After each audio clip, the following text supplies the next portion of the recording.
अस्सलाम वालेकुम, मैं हूं हबीब अकरम और आप देख रहे हैं प्रोग्राम नुक्ता नज़र। आज की खबरों में सबसे पहले यह है कि सुप्रीम कोर्ट ये कहती है कि अगर आईएसआई का कोई सियासी सेल है भी तो अब काम नहीं करेगा।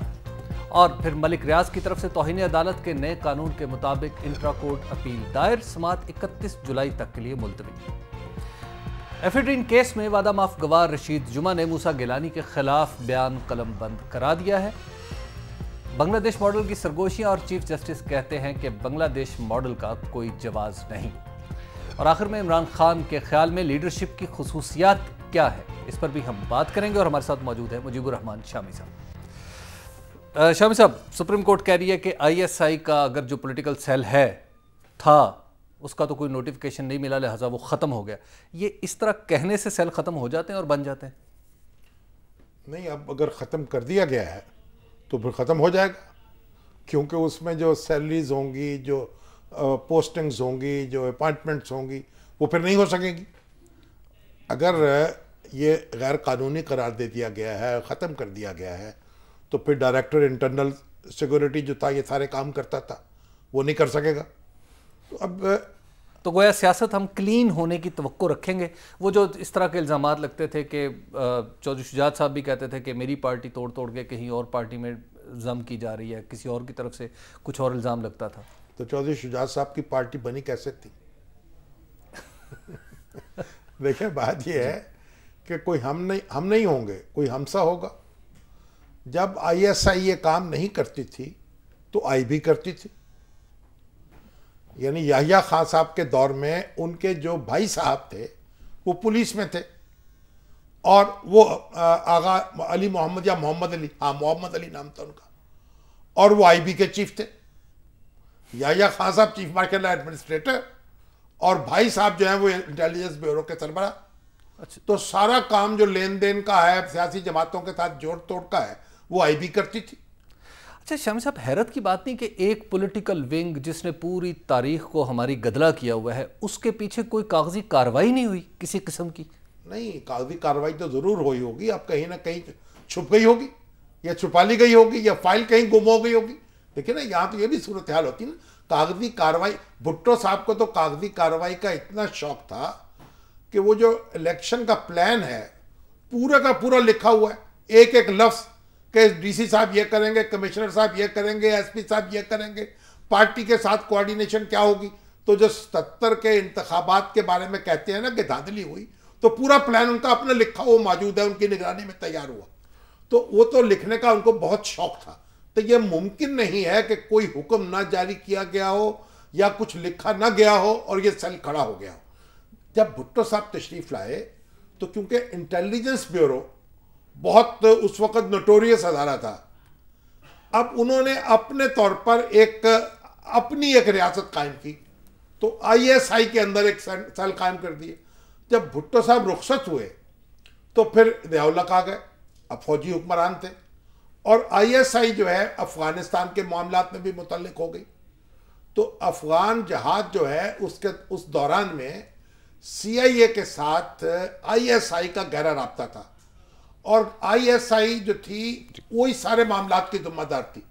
ज़िया-उल-हक के दौर में सीआईए को इस बात की इजाज़त नहीं थी कि वो किसी अफगान लीडर के साथ बराह रास्त कोई ताल्लुक कायम कर सके या राब्ता कर सके। कोई अमरीकी एजेंट जो था वो फ्रंटियर में, जिसे खैबर पीके जो है, उसमें कदम नहीं रख सकता था।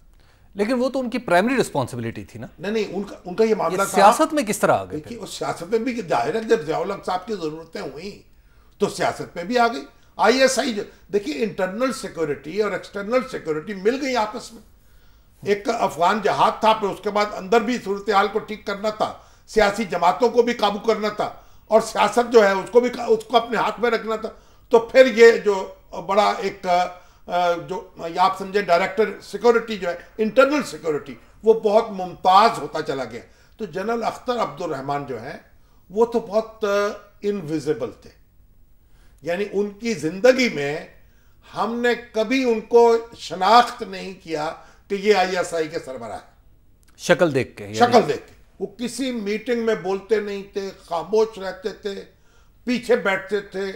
उनसे आप कोई मेल मुलाकात उनकी अखबार नवीसों से नहीं थी। फिर बाद में जनरल हमीद गुल जो आए, वो फिर एक दुनिया बदल गई। अलमारूफ दिफाए पाकिस्तान वाले। हाँ, अब दिफाए पाकिस्तान वाले, लेकिन हमीद गुल जो थे वो बड़े वोकल थे, वो मंजर आम पर आए। फिर जनरल ज़ियाउल्लाह को रुखसत हो गए, लीडरशिप खत्म हो गई। असलम बेग और हमीद गुल, इनका जो इत्तेहाद था, और फिर बीच में गुलाम इसाक साहब मिल गए। अब ये हुआ कि इन्होंने सियासत में कैसे दखल दिया। अब ये कहते IGI हमने बनाई। भाई IGI किस फलसफे के तहत बनाई? कोई इजाद नहीं की। देखिए भुट्टो साहब जो कामयाब हुए 70 के इंतखाबात में, उन्होंने कोई लगभग 37% वोट हासिल किए थे, और उनके जो मुखालफिन थे वो कई जमातों में बटे हुए थे, उनके वोट तकसीम हो गए। तो अब ये समझा जाता था कि अगर भुट्टो साहब के मुखालफिन यकजा हो जाएंगे तो वो पीपल्स पार्टी के मुकाबले की ताकत बन जाएंगे, बल्कि उसे शिकस्त दे लेंगे। And this philosophy is at work even today. हाँ, आज अब भी देखिए PNA जो है वो भी इसी फिलॉसफी के तहत बनी कि जब सारे मुखालफिन इकट्ठे हुए तो फिर आप देखिए जमीन हिलने लगी। IGI जो है वो जनरल हमीद गुल जो कहते हैं कि मेरी तकलीफ, उनकी ईजाद नहीं है कोई, ये सामने की हकीकत थी। तो अब फौजी हुक्मरान जो थे उस वक्त के, वो गुलाम इसाक साहब के साय में परवान चढ़ रहे थे जर्नैल। तो उन्होंने सोचा कि अगर पीपल्स पार्टी के मुखालिफिन एक प्लेटफॉर्म पे इकट्ठे हो जाएं तो पीपल्स पार्टी के पास वीटो नहीं रहेगा और सियासत में एक तवाजुन आ जाएगा। क्योंकि उस वक्त आप ये देखिए फौज जो थी वो मामलात को संभाले हुए थी, और इसलिए उसने ये IGI बनवाने में एक किरदार अदा किया। अच्छा शम्स साहब, ये जो बात चल रही कि नोटिफिकेशन नहीं आ रहा, कहीं इस वजह से तो नहीं कि जब नोटिफिकेशन निकालें पुराना कागज तो उस पर दस्तखत हो ज़ुल्फ़िकार अली भुट्टो। आप तो बड़े ज़हीन हो चुके हैं। अब लगता ही है कि अगर इसी तरह तरक्की करते रहे जी तो और भी बहुत से राज आपकी सोहबत का असर है शम्स साहब। अगली खबर जो है वो, मुझ पर तो आपकी सोहबत का असर नहीं हुआ लेकिन बहरहाल ये बात आपकी दुरुस्त, इसमें वजन पाया जाता है कि इसीलिए छुपा लिया गया हो कि भुट्टो साहब का जो इसाले सवाब का एहतमाम ना हो जाए। जी शम्स साहब, अगली खबर मलिक रियाज साहब के हवाले से कि मलिक रियाज साहब ने आखिरकार, वो उनके वकील तो पहले नाराज़न थे कि हम नए कानून को नहीं मानते, लेकिन नए कानून के तहत उन्होंने एक इंट्रा कोर्ट अपील दायर कर दी। वो इसलिए कि जो उसमें तो नोटिस भी चैलेंज किया जा सकता है ना, और जब तक सुप्रीम कोर्ट इस नए कानून को कलअदम करार नहीं देती उस वक्त तक तो ये चलेगा। उस वक्त तक इसके तहत माफ़ी, सजा, जजा सब इसी के तहत होगी, क्योंकि लॉ ऑफ द लैंड बन चुका, पार्लियामेंट पास कर चुकी, सदर इस पर दस्तखत कर चुके। अब सुप्रीम कोर्ट जायजा लेगी फंडामेंटल राइट्स के क्या चीज़ खिलाफ है और क्या चीज़ अदलिया की आज़ादी के खिलाफ है, वो जायजा लेके कौन सी क्लॉज जो है उस पर एतराज़ होगा, ये बात की बातें हैं। इस वक्त देखिए मलिक रियाज साहब जो है उनके तो इतने इश्तहार चल रहे हैं, इतने वो लोगों को खाना खिला रहे हैं, इतने मरीजों का इलाज कर रहे हैं। देखिए उनकी खूबियाँ जो हैं वो भी मुझे याद आती, मुझे तो कभी कभी उन पर तरस पे आ जाता है। ठीक है उन्होंने तजावुज़ किया अपनी हद से, लेकिन अब उनके बारे में भी ज़रा थोड़ा सा तहम्मुल से काम लेना चाहिए। ऐसे भी बुजुर्ग आदमी हैं, कहीं कुछ इधर उधर मामला ना हो जाए। बहरहाल अब सुप्रीम कोर्ट तो उन पे जनाब फर्द जुर्म आयद करने वाली थी। अब उनको नोटिस जो था उन्होंने उसको चैलेंज कर दिया, तो अब 6-7 दिन के लिए तो बचत हो गई। गोया ये कानून मान लिया गया। फिर नहीं, कानून तो माना ही जाएगा ना, कानून का इनकार कौन कर सकता है? सुप्रीम कोर्ट हो या कोई और अदालत हो, कानून का इनकार नहीं कर सकती। अच्छा, इसका मतलब वो सारी तो फिर स्पेकुलेशन ही थी ना कि ये कानून जाएगा, जाती स्ट्राइक ऑफ हो जाएगा। ऐसा नहीं होगा, ये कोई समरी मिलिट्री कोर्ट नहीं होती। अदालतें अपने तरीके से काम करती हैं। यहाँ समाअत होगी, दलाइल सुने जाएंगे वकीलों के, और उसके बाद हुकूमत का जो वकील है वो अटॉर्नी जनरल वो भी पेश होंगे, किसी और वकील को पेश करना वो भी पेश किया जाएगा। आप देखें ये जो प्रेस एंड पब्लिकेशन ऑर्डिनेंस है, इसके लिए हमने बरसों लड़ाई लड़ी और अदालतों में बार बार गए कि इसे फंडामेंटल राइट्स के खिलाफ करार दिया जाए। ये आज़ादी तहरीर और तकरीर को मुक़य्यद करता है, उसे महदूद करता है। किसी ने हमारी बात नहीं सुनी, अदालत ने उसको कलअदम करार नहीं दिया। ये तो बाद में जो शरीयत कोर्ट आई उसमें आप चैलेंज कर सकते थे किसी भी कानून को अगर वो इस्लाम के बुनियादी असूलों के खिलाफ। तो फिर जब उसमें चैलेंज किया शरीयत कोर्ट में, तो उसमें यह था कि इंतजामिया जो है, होम सेक्रेटरी, वो नोटिस जारी करता था, वही फैसला करता था। तो फिर अदालत ने यह करार दिया यह खिलाफ इस्लाम है, यह काम जुडिशल अदारे का है, इंतजामी इदारे का नहीं। उसकी बात शिके खत्म कर दी। जब वो शिके खत्म की, खिलाफ इस्लाम करार दे दी, तो उसके दांत टूट गए। तो फिर नया कानून बनाना पड़ा। तो गोया अब ये कानून भी ये इतनी लॉन्ग आसानी कोर्स से कानून जो है वो कलअदम करार नहीं होता, उसकी समाअत होगी, फिर उस पर फैसला करना पड़ेगा। एफिडेविट केस की मैंने बात करनी है, लेकिन प्रोड्यूसर ने कहा ब्रेक का वक्त हो गया, और ब्रेक के बाद हम एफिडेविट केस पे भी बात करेंगे। आप देखते रहिए नुक्ता नज़र।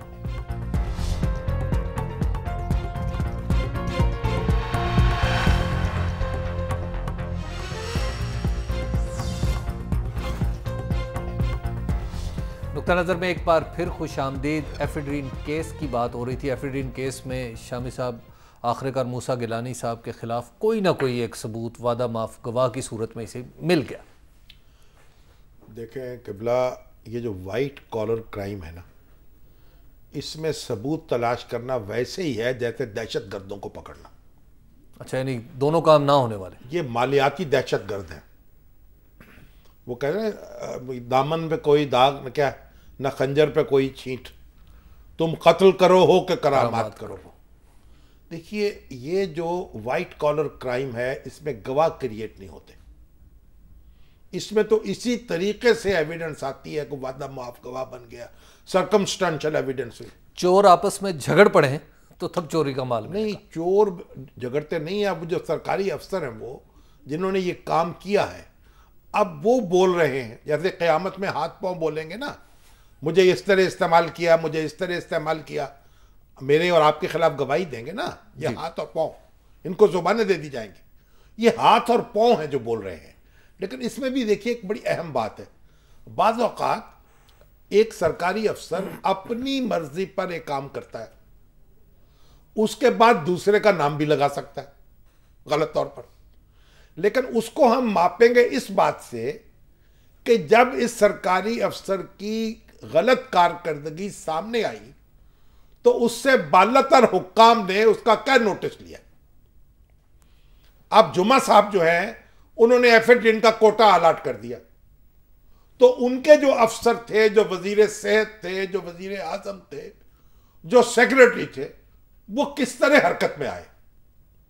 अगर तो फौरन उन्होंने कहा हो कार्रवाई करो, तफ्तीश करो, कौन जिम्मेदार था, और जुमा साहब के गिर्द घेरा तंग किया हो, फिर तो वो ये कह सकते हैं कि हमारा इसमें कोई हिस्सा नहीं था। लेकिन अगर उन्होंने कार्रवाई को रोका हो, उसके रास्ते में रुकावटें खड़ी की हो, अफसरों को धमकाया हो, फिर मामला मुख्तलिफ होगा। यानी गोया आपका इशारा मखदूम शहाबुद्दीन की तरफ के वो जो उन्होंने कहा था कि इंक्वायरी भी होल्ड करें। शहाबुद्दीन तो बेचारे बीच में ऐसे ही आ गए ना, वो तो मखदूम होके, क्योंकि वो तोहमत लगी थी वजारत की। मामला इससे बालतर है। और यूसुफ रजा गिलानी साहब से जब गुफ्तगू हुई थी, उस वक्त भी यही सवाल पैदा हुआ था, जब वजीर आजम थे, कि उसके बाद जब ये पता लगा तो क्या किया गया, कानून को खुला छोड़ा गया या कानून के रास्ते में रुकावटें खड़ी की। नहीं, 2-4 ट्रांसफर किए थे, इससे ज्यादा अगर कानून जो है वो खुला छोड़ दिया जाता, फिर तो रशीद जुमा साहब को देना पड़ता जवाब, और वादा मुआफ गवाह बनने से उनकी बात न चलती। और अगर कानून के रास्ते में रुकावटें खड़ी हुई, और आपको मालूम है मैं तो हर रोज एक नई कहानी सुनता हूं। अब्दुल कादिर गिलानी साहब और अली मूसा या मूसा गिलानी साहब, इनकी जो कहानियां हैं वो पाकिस्तान के दरो दीवार पर लिखी हुई हैं, और मुझे बराह रास्त लोग मिलते हैं आके। अब मैं ये आप इल्जाम नहीं लगा सकते आप किसी के ऊपर, लेकिन जो चुप रहेगी ज़बान खंजर, लहू पुकारेगा आस्तीन का। लेकिन ये लहू यूसुफ रजा गिलानी की वज़ारत-उज़्मा छोड़ने के बाद पुकारा है। इसीलिए क्या करें, फिर लोग मजबूर होते हैं, कोई उनके लिए कोई मामला। और ये तो देखिए, जिन लोगों ने एफिडेविट केस को इन्वेस्टिगेट किया है, उन्होंने तो अपनी मुलाजमतें दांव पर लगाकर इन्वेस्टिगेट किया है, उनके इख्तिदार के बावजूद। और अभी देखिए, मैं एक एक कहानी अगर आप सुनाऊं, आपके रोंगटे खड़े हो जाएंगे। लेकिन एक तरफ ये मामला है, दूसरी तरफ हमारे सियासतदान जो है, यानी मुस्लिम लीग नून के एक MNA है सैयद इमरान शाह साहिवाल से, उन्होंने ये इल्जाम लगा दिया कि जनाब अब्दुल कादिर गिलानी की जो वो लैंड रोवर है वो रिश्वत में ली गई है हज के स्कैंडल केस में। अब अब्दुल कादिर गिलानी ने कहा जनाब मैंने तो पहले इंपोर्ट की हुई है स्कैंडल से। अब उनको लेने के देने पड़ गए। अब मुझे मालूम हुआ है कि अदालत में जाकर वो इमरान शाह साहब जो हैं अपने पहले बयान से मुनरिफ हो गए। यानी गोया अगर कुछ सच्चाई है तो बहुत सारी तोहमतें भी हैं, तोहमतें भी लगती हैं ना। अब ये मुस्लिम लीग नून को इस बात पे गौर करना चाहिए कि उनके एक एमएनए ने कच्ची बात क्यों की और उसके बाद अदालत में जाकर मौक़िफ़ क्यों तब्दील कर लिया। देखिए इससे एक फायदा पहुंचता है। अब यूसुफ रज़ा गिलानी साहब बार बार कहते थे मेरे बेटे पर झूठा इल्जाम लगा। अब वो इस एक इल्जाम को लेकर दूसरे इल्जाम को भी झूठा बता सकते। तो एक तरफ तो मामलात खराब बहुत है, दूसरी तरफ हमारे अहले सियासत गैर जिम्मेदार बहुत है। जी, और आपके ख्याल में अब जो लॉ है पीपल्स पार्टी की हुकूमत के अंदर यूसुफ रज़ा गिलानी के बेटे के खिलाफ ड्यू कोर्स ले जाएगा? देखिए अब तो अदालत में मुकदमा है, उनको छोटी आज पेश हुए हाई कोर्ट के सामने, तो हाई कोर्ट ने उनको एक अबूरी जमानत दी है। उनको कहा है आप उस अदालत में जाएं जहां आपका मुकदमा है। वो अदालत अब उनको बेल देती है कि नहीं देती ये बात अलग है। लेकिन एक बात है कि अगर सिर्फ एक वादा मुआफ गवाह पानी सारा मुकदमा मुनहसर है तो फिर हम ये कह नहीं सकते कि उसकी किस्मत क्या होगी, मुकद्दर क्या होगा। सब वैसे वादा मुआफ गवाह बड़ा खतरनाक होता है। भुट्टो साहब पर जो कत्ल का मुकदमा बना था और फिर साबित हुआ था वो भी वादा मुआफ गवाह की वजह से हुआ था। मसूद महमूद जो उनकी एफएसएफ के डायरेक्टर जनरल थे, उन्होंने वादा मुआफी की और उन्होंने कहा जनाब मुझे भुट्टो साहब ने हुक्म दिया था कि अहमद रजा कसूरी को कत्ल करना है। गोया वादा माफ जो गवाह है वो दोस्त भी हो, करीब भी हो और शरीक भी हो। तो वही तो बनेगा। जो शरीक जुर्म नहीं होगा वो वादा मुआफ गवाह नहीं बन सकता। यह भी खसूसियत है, अब याद रखें इस बात को। शम्स साहब, बांग्लादेश मॉडल के बारे में आपका क्या ख्याल? आजकल बड़ी बातें सुनने में आ रही हैं। चीफ जस्टिस साहब को भी कहना पड़ा कि बांग्लादेश मॉडल की कोई गुंजाइश नहीं, और नवाज शरीफ साहब लंदन में भी बैठ के ये कहते हैं कि नहीं जी अब आमरीत की और इस तरह की चीज़ की कोई जवाब नहीं। बड़ी बातें चल रही हैं आजकल। देखिए पहली बात तो ये है कि जो सियासतदान है हमारे, ये एक दूसरे पर इतने इल्ज़ामात लगाते हैं, एक दूसरे का इतना मुंह काला करते हैं कि फिर जब अपने आप को ये सफ़ेद बनाते हैं कोई उनको यकीन नहीं करता। एक तो इनको ये सोचना चाहिए कि कोई इंस्टीट्यूशनल अरेंजमेंट कर दे, जिसके खिलाफ कोई शिकायत हो वहां जाए और इसमें माहौल जो है उसको गंदा ना करे। ठीक है। अब जब माहौल गंदा हो जाता है, पाकिस्तान में बार बार ऐसा हुआ है, ये दावे जो हैं धरे के धरे रह गए हैं और कोई ना कोई काम ऐसा हो गया है। आज अगरचे के अदलिया भी कह रही है, सिविल सोसाइटी भी कह रही है हम ऐसा नहीं होने देंगे, लेकिन अभी तो बांग्लादेश मॉडल का कुछ सवाल नहीं है। ये सवाल तो आते आते आएगा। लेकिन फिर बलूचिस्तान में भी ये कहने की क्या जरूरत पड़ी सीजेपी को कि हम जनाब पार्लियामेंट की हिफाजत के लिए खड़े हैं? देखिए बात यह है कि बांग्लादेश मॉडल क्या था। पहले केयरटेकर गवर्नमेंट कायम हुई, उस केयरटेकर गवर्नमेंट की मियाद में इजाफा कर दिया गया, यानी रस्सी दराज कर दी गई। अब पहले केयरटेकर गवर्नमेंट तो यहां कायम हो जाए, उसकी मियाद तो बाद में देखी जाएगी तौसी होती है कि नहीं होती। शाम साहब, एक ब्रेक का वक्त है, ब्रेक के बाद हम गुफ्तगू यहीं से आगे बढ़ाएंगे। आप देखते रहिए नुक्ता नजर।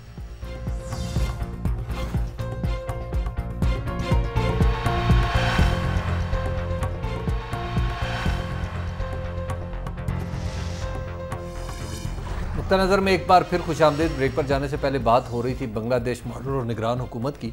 शाम साहब, इस वक्त प्रैक्टिकली असद उमर से लेके बहुत सारी कंपनियों के सरबराहों तक ये बात चल रही है कि ये मुमकिन तौर पे वजीर आज़म, रिजवान का नाम भी आ रहा है, कोका कोला वाले जो हैं। तो मैंने कहा पेप्सी कोला वाले हो सकते हैं तो कोका कोला वाले क्यों नहीं हो सकते। लेकिन देखिए इतना ये लजीज मौजू है कि अभी हम 1-2 मिनट में इसके साथ इंसाफ नहीं कर सकेंगे। इस पर कल बात करते हैं। आप जरा अगली बात जी। अगली बात यह है कि इमरान खान साहब ने एक तकरीर फरमाई है और उसमें एक इंटरेस्टिंग पॉइंट है कि उसमें फिलोसॉफिकली उन्होंने लीडरशिप जो क्वालिटीज़ हैं उनके ऊपर बात की है। तो मैं आपको कुछ टुकड़े हैं जो हमने निकाले हैं। ये जो है देखें, ये उनकी तकरीर थी कल। इंसाफ स्टूडेंट्स फेडरेशन जो है उसके जलसे से, उसका एक बड़ा इज्तिमा था। पंजाब से भी, खैबर पीके से, दूसरे सूबों से भी लोग आए हुए थे। और उनके जो नौजवान हैं बड़ा बलबला है उनके अंदर, तो वहाँ इमरान खान ने जो तकरीर की है ये। चले वो तकरीर जो है उसके कुछ हिस्से हैं, हम आपको सुनाते हैं, आप देख लीजिए। लीडर को क्या चीज बनाती है? नजरिया। नजरिए के बगैर लीडर नहीं बन सकता।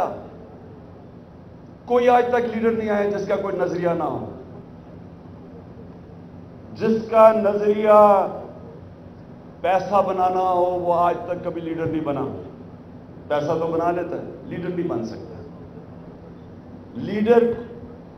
लीडर के पास नजरिया होता है और नजरिया लीडर को बनाता है, क्योंकि जिसका नजरिया होगा वो उस नजरिए के लिए जब जद्दोजहद करेगा, मुश्किलों का सामना करेगा, स्टैंड लेगा। स्टैंड लेने के बगैर कोई लीडर नहीं बनता। और फिर कभी अपने नजरिए पे कॉम्प्रोमाइज नहीं करेगा। जो लीडर होता है वो अपने नजरिए के लिए कॉम्प्रोमाइज करता है, नजरिए के ऊपर कभी कॉम्प्रोमाइज नहीं करता। कोई भी लीडर या जब भी कोई इंसान जब उसकी मैं के ऊपर काबू नहीं पाता, वो इकबाल का शाहीन नहीं बन सकता। कभी लीडर खौफ के ऊपर फैसला नहीं करता, खौफ की वजह से फैसला नहीं करते। जब भी आप खौफ के ऊपर फैसला करेंगे, आप कभी भी लीडर ना बन सकते, ना जंग जीत सकते। सबसे पहली चीज है लीडर में कि लीडर अपनी मिसाल से लीड करता है। Lead by example. कभी भी वो लोगों को, अपनी टीम को वो चीज नहीं कहता जो वो खुद नहीं कर सकता। अगर क्रिकेट कैप्टन है, चाहता है कि टीम दिलेरी से लड़े, पहले वो खुद दिलेर हो। अगर वो चाहता है टीम ट्रेनिंग करे, पहले खुद ट्रेनिंग करे, टीम से ज्यादा ट्रेनिंग करे। यानी ये नहीं हो सकता कि लीडर लोगों से कुर्बानियां मांगे और खुद ना दे। लीडर बुज़दिल नहीं हो सकता, गीदड़ लीडर नहीं बन सकता। वो एक सेइंग है कि 100 शेरों की फौज जिसका सरदार गीदड़ हो वो हार जाएगी 100 गीदड़ों की फौज जिसका सरदार शेर हो। बुज़दिल आदमी कभी भी लीडर नहीं बन सकता। ला इलाहा इल्लल्लाह, अल्लाह के सिवा कोई खुदा नहीं, ये इंसान में गैरत पैदा करता है। ला इलाहा इल्लल्लाह इंसान को अपने ज़मीर बेचने से बचाता है, झूठे खुदाओं के सामने सजदा करने से बचाता है, बुत परस्ती से बचाता है। ये क्या है, लोगों का ख्याल है कि एक मूर्ति के सामने अगर झुको ना तो इसका मतलब मैं बुत परस्त नहीं हूं। जिस वक्त आप अपने ज़मीर का सौदा करते हैं, आप शिर्क करते हैं, बुत परस्ती करते हैं। सुना इमरान खान क्या कहते हैं लीडरशिप के बारे में? देखिए, ये जो गुफ्तगू उन्होंने की है नौजवानों के सामने, इसका एक एक लफ्ज़ इस काबिल है कि इसको याद रखा जाए। और हम मुसलमान हैं, हमारे लिए लीडरशिप की सबसे बड़ी और आखिरी मिसाल रसूलुल्लाह सल्लल्लाहु अलैहि वसल्लम की है। और उनकी पूरी ज़िंदगी आप देखें, वो इसी से इबारत है। तो ये बात इमरान ने बड़ी अहम कही है कि लीडर नजरिए के लिए तो समझौता करता है, नजरिए पर समझौता नहीं करता। लेकिन शाम साहब, ये खुसूसियत अब ढूंढे कहाँ पे? नहीं ढूंढनी पड़ेगी, अब देखना पड़ेगा। आपके सामने जो लोग लीडरशिप का दावा कर रहे हैं उनको आप इस पैमाने पर मापें और फिर देखें कौन बेखौफ है, कौन अपनी मिसाल पेश कर रहा है। अब ये लोड शेडिंग हो रही है, आपको पता हमारे लीडरों के यहाँ, हमारे हुक्मरानों के यहाँ लोड शेडिंग नहीं होती।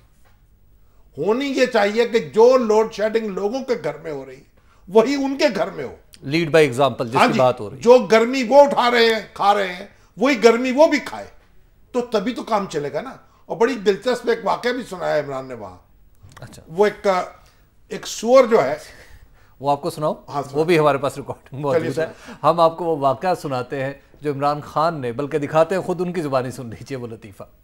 एक सूअर तकरीर कर रहा होता है, एक सूअर तकरीर कर रहा होता है, काली वेस्टकोट पहनी होती है, सामने भेड़ बकरियां, भेड़ बकरियों के सामने बड़ी धूमधाम से कि मेरी बहनों और भाइयों, मुल्क को आपकी कुर्बानी की जरूरत है और मैं फिर आ गया हूं आपसे कुर्बानी लेने के लिए। वो भेड़ बकरियां घबराई होती, अभी बकरा गुजरी थी, बड़ों की बेचारों की गर्दनें गई। काले बकरे खास घबराए हुए थे, सदका हो तो काला बकरा गया।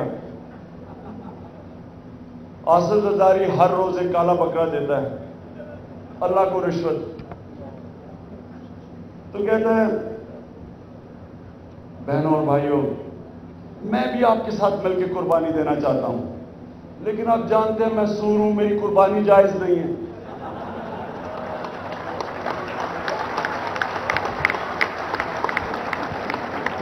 तो हमारी बदकिस्मती से मुल्क में लीडरशिप अवाम की कुर्बानी मांगती है। जी, आपने सुना, इंटरेस्टिंग लतीफ़ा है। एक ब्रेक का वक्त हो गया है, ब्रेक के बाद हम दोबारा आपको ज्वाइन करेंगे और आपके सवालात के जवाबात भी हैं। इस दौरान मैं इस लतीफ़े को थोड़ा सा हंस लेता हूँ, आप देखते ही नुक्ता नज़र।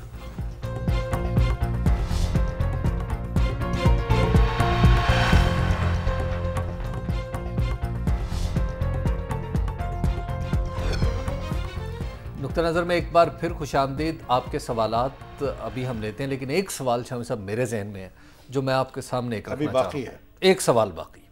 वो सवाल ये है कि क्या कोई अंडर मैट्रिक शख्स जिसने मैट्रिक भी ना किया हो, वो वज़ीर तालीम के करीब करीब कोई शख्स होता, मुशीर हो जाए, इस तरह की कोई चीज़? आपका क्या ख्याल है इस बारे में? हाँ, हो सकता है। फिर आपको मुबारक हो, पंजाब हुकूमत ने लगा दिया। तो हुआ है ना। किसी ने सवाल किया था कि भाई उनका बगैर वजू नमाज नहीं होती, तो आप जैसे एक साहब मौजूद थे, उन्होंने कहा साहब हो जाती है। उन्होंने कहा कैसे? उन्होंने कहा मैंने पढ़ी और हो गई।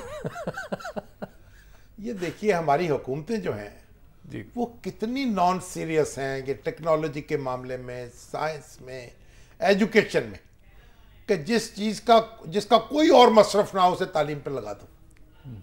तो ये हमारे जो वज़ीर आला हैं, ख़ात्मे आला हैं पंजाब के, उनको इस पर गौर करना चाहिए कि ये क्या हुआ है और किस तरह हुआ है। ये बिल्कुल उसी तरह का इल्ज़ाम है जिस तरह का वो OGDC पे लोगों को लगाया गया, मैट्रिक पास लगा दिया। और क्या करते हैं उसके बाद? आपको पता है ये गैस वाले जो थे, ये फैक्ट्रियों के पास जाते थे, कहते थे इतने करोड़ रुपए दे दें तो गैस आपकी खोल देते हैं। बहुत खूब। एक एक चीज आप देखें, इसकी चोरी कितनी बड़ी, लाइन लॉसेस कितने बड़े गैस के। ये जो हुकूमत है इसमें एक एक कदम पर करप्शन, एक एक कदम पर करप्शन। शाम साहब, काजी जमील साहब है, रहीम यार खान साहब। जी काजी साहब, अस्सलाम वालेकुम। वालेकुम जनाब, मैं शामी साहब से बात करना चाहता हूं। फरमाया हुजूर। हाँ जनाब, अस्सलाम वालेकुम। वालेकुम अस्सलाम। शामी साहब, मैं काजी जमील बोल रहा हूँ रहीम यार खान से। हाँ जी। मैं एडवोकेट हूँ। हाँ जी हुजूर। तो मैंने एक गुजारिश करनी थी कि मेरा जाती तजर्बा है और मैंने देखा है कि आप बहुत अच्छे सहाफी रहे हैं और सहाफत से आपका बहुत देरीना ताल्लुक है। हुक्म फरमाया। आप सच्चे आदमी हैं। सिर्फ मैं ये पूछना चाहता हूँ कि अभी एफिडेविट का केस एक चल रहा था और उसके मुतालिक डिस्कस हो रहा था। आपसे मेरा सिर्फ इतना सवाल है कि आप जाती तौर पर जानते होंगे कि मखदूम शहाबुद्दीन साहब करप्ट नहीं है। बिल्कुल ठीक है। सही है जनाब। तो फिर इस चैनल के जरिए क्यों नहीं आप बोलते कि भाई एक सच्चे आदमी को क्यों घसीटा जा रहा है? मैंने तो आपसे अभी गुफ्तगू की है कि क्योंकि उन्होंने वजीर के तौर पर बगैर देखे फाइल पर दस्तखत कर दिए, इसकी पादाश में उनका नाम भी आ गया। अंजुम साहब हैं गुजरांवाला से। जी अंजुम साहब। जी हबीब साहब और शामी साहब, अस्सलाम वालेकुम जी। वालेकुम अस्सलाम जी। अगर जी पाकिस्तान का प्रेसिडेंट FA पास हो सकता है तो पंजाब को छोड़ दें। सर दो सवाल करूंगा। नहीं, प्रेसिडेंट जो है वो FA पास हो सकता है जी सर, अगर वो हो मगर मशीर तालीम नहीं हो सकता। जी मेहरबानी शुक्रिया। आपको पता प्रेसिडेंट की कोई पावर्स नहीं है, उसका पावर सारी प्राइम मिनिस्टर की है। हाँ फरमाए आप। अच्छा सर, दो तीन सवाल है। मैं एक सवाल कर ले जरा फटाफट। आप सिर्फ ये काइंडली पाकिस्तानी अवाम को बता दें कि 2008 फरवरी से पहले यूसुफ रजा गिलानी साहब और उनके बच्चों के एसेट्स क्या थे और आज कितने हैं। बहुत शुक्रिया। हाँ वो बता सकते हैं ना कि उनके एसेट्स क्या थे, तो इसीलिए तो बार बार तस्करा होता है, तो लोग जिक्र करते हैं, उस घड़ी का जिक्र करते हैं। जो उन्होंने अपने घर वालों को दी थी से बेचकर कोई नानो नफका का इंतजाम करो। बच्चों की फीसें अदा की, अब्दुल कादिर गिलानी और अली मूसा की शायद फीसें अदा की। इमरान साहब हैं हारूनाबाद से। जी इमरान साहब। अस्सलाम वालेकुम। वालेकुम अस्सलाम। शमी साहब से मेरा एक सवाल है कि इतनी पार्लियामेंट में ये जो रूल्स एंड रेगुलेशंस बन रहे हैं, एक चाहिए इनको कि ये भी रूल्स बना दें कि ये जो जमीन इंतखाब पे कौम का पैसा इस तरह से खर्च होता है, कभी बाप ने छोड़ी बेटे ने लड़ लिया, बेटे ने छोड़ी बेटी ने लड़ लिया, तो गवर्नमेंट को चाहिए कोई ऐसा रूल बनाए कि जो भी दूसरे नंबर पे बंदा होता है उसका नोटिफिकेशन जारी हो। नहीं, वो ऐसा नहीं हो सकता। ये भाई जमहूरियत है, इसमें वोट लेने पड़ते हैं और बाप की सीट पर बेटा वोट ले सकता है, बेटे की सीट पर बाप वोट ले सकता है। जब हमने जमहूरियत चलानी है तो फिर उसके तरीके भी हमें अपनाने पड़ेंगे। सर मेरा शामी साहब से एक क्वेश्चन है। अभी शुरू में आप तबसरा करते हुए मलिक रियाज साहब के बारे में बता रहे थे कि वो बहुत सारे अच्छे काम कर रहे हैं, ठीक है जी। हाँ जी। सर बात यह है कि अगर उन्होंने एक जुर्म किया है तो उसे उसकी कानून के मुताबिक सजा भी मिलनी चाहिए। बिल्कुल मिलनी चाहिए, ठीक है। उसमें यह नहीं कि आप रियाया के लिए कानून और बना दे और मलक जैसे रियाज जैसे आदमियों के लिए कुछ और कानून बना दे। आपकी बात बिल्कुल दुरुस्त है, हमें आपसे इत्तफाक है, लेकिन तौहीन अदालत के मामले में अदालत माफ भी कर सकती है और आपको पता है ताबरखास्त अदालत सजा भी दे सकती है। हाँ। ये भी तो होता है ना। मलिक आरिफ साहब है जी अटक से। जी मलिक साहब अस्सलाम वालेकुम। शाहिद साहब मेरी गुजारिश ये है कि मैं आपको बहुत तकरीबन 15 साल का था तो से आपको देख रहा हूँ। बहुत मेहरबानी जी। ये अटक से बोल रहा हूँ। हाँ जी। तो ये जो पीसीओ जजेस साहबान और जो मुशर्रफ साहब को और रियाज साहब के वो कानून को हलाल करार देने वाले और खुद भी पीसीओ हैं, और तो जब पार्लियामेंट की तस्दीक की जरूरत होती है तो पार्लियामेंट सुप्रीम होती है, तो आज जब इनको काम निकल गया साहब को तो आज पार्लियामेंट की बजाय आइन को मारे उठा तो आइन जी। की बात आपकी देखिए, आपका फरमाना बजा है, लेकिन कफारा भी तो इन्होंने अदा किया है ना। जिन लोगों ने पीसीओ के तहत हलफ उठाया था वही खड़े हुए जनरल परवेज मुशर्रफ के सामने। इस बात का इनकार नहीं कर सकते ना हम।